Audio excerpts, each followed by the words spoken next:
Good evening. I'm John Batchelor. This is the John Batchelor Show. The return of Malcolm Hoenlein, my colleague and friend. These many weeks, the Phantom. These many weeks, Malcolm has been, because September is a holiday-filled period for those who follow Orthodox Jewish practice, custom, ceremony, and eating habits, Malcolm. And our friends. Yes, and cuisine, yes, and our friends. And Malcolm's been away for critical events. Malcolm, for shame, for shame. You missed most of the wars. For good reason. But we're rejoining now. Absolutely. We're rejoining the combat because the larger stories have not been settled. In fact, they've deepened, and we'll speak much of Iran.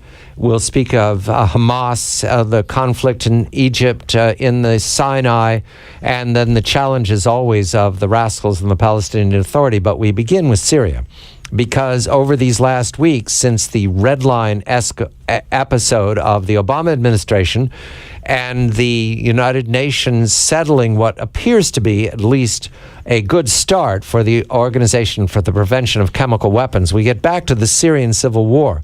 And we're joined now by someone who speaks very carefully about the Syrian civil war for the Washington Institute. This is Andrew Tabler, Senior Fellow in the Program on Arab Politics. Andrew, thank you for joining us.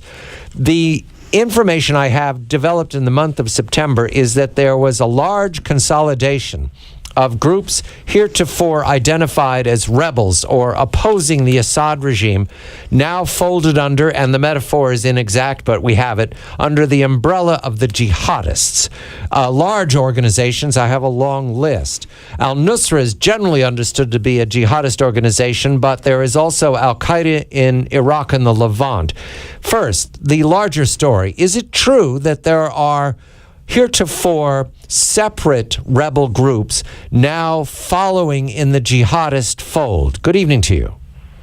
Good evening. The opposition ranks have recently consolidated into what's called the Islamic Coalition in northern Syria. It's one of many coalitions inside the country. It does include Jabhat al-Nusra, an al-Qaeda affiliate. It does not include the Islamic State of Iraq in the Levant. And so there's a subtle distinction here, but not good news for the United States, and not good news for those who would like to see the Syrian opposition moderate. What is the story now with the training of the rebels by the United States? The estimates that I saw just in the last few days is that it'll end up being less than 1,000, while Hezbollah has trained perhaps 20,000 in the very groups you mentioned. Yeah, that's right. The Obama administration has not trained a lot of Syrian rebels, as they had announced earlier, even before the use of chemical weapons. Since the Obama administration backed down from using military force to sort of dictate or to enforce that red line on the use of chemical weapons in Syria, we've seen a number of those among the opposition who have gone to lurch to the right, gone towards Salafist and extremist ranks. Not all of them, of course, but many.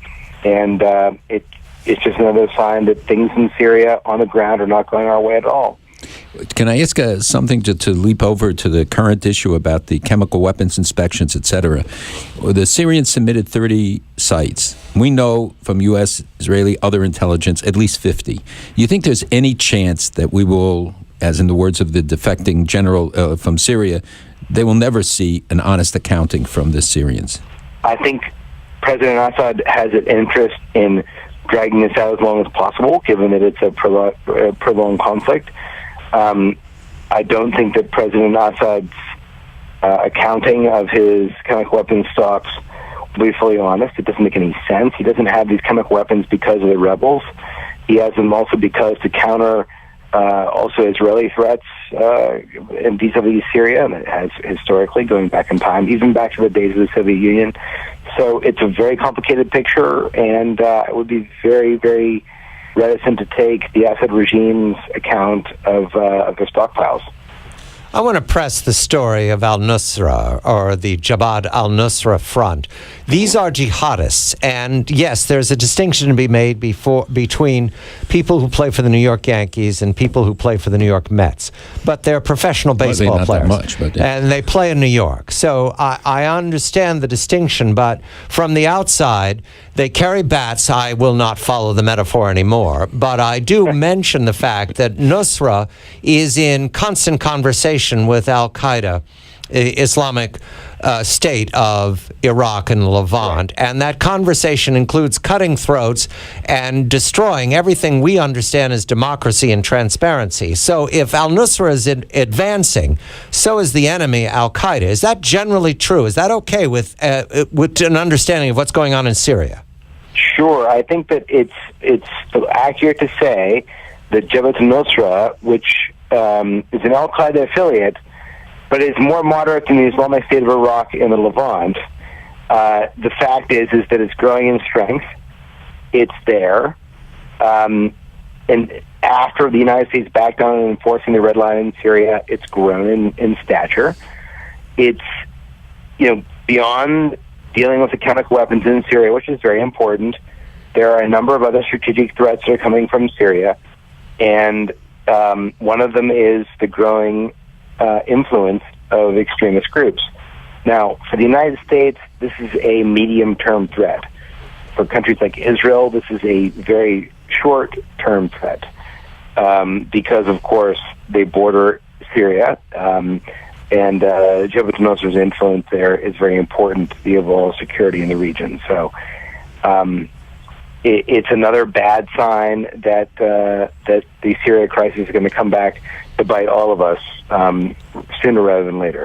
The question here is the future for Syria. Right now, there's a refugee crisis that is not minor. 2 million was the last number I looked at. I believe one of the fifth largest city in Jordan is now Syrian refugees. And we growing. can see that the Sunni flood into Lebanon is distorting the balance there, Malcolm, at the very least. So we got a timeline here, Andrew, and I ask your opinion. How long do we have before the region starts to destabilize because of the Syrian refugee crisis, which Nusra has reason to drive, not solve?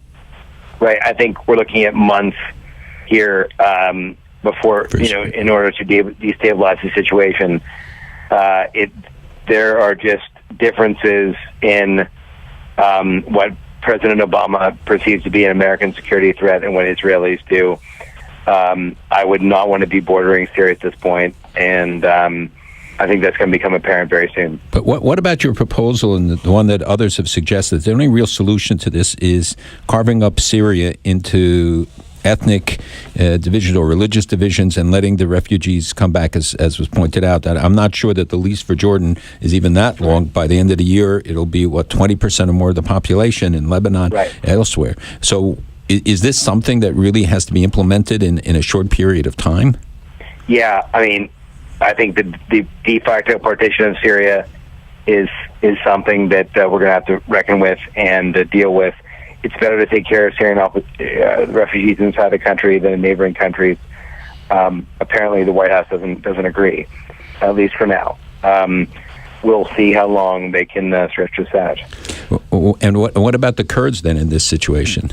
Well, the Kurds are in an interesting position in that they would like autonomy in the country. They're not with the overall Sunni, particularly extremist opposition, but they're certainly not just in bed with the Assad regime. So it's a very tricky business. Detail here, just at the close, Andrew.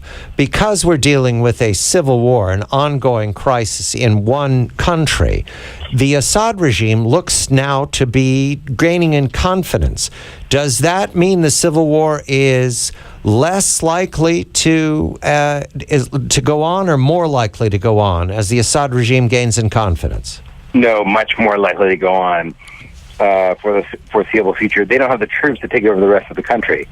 And that means that the civil war on Israel's borders will go on and on and on. Andrew Tabler is Senior Fellow at the Program on Arab Politics at the Washington Institute. Malcolm Hoenlein, Conference of Presidents. At last he's back. I'm John Batchelor.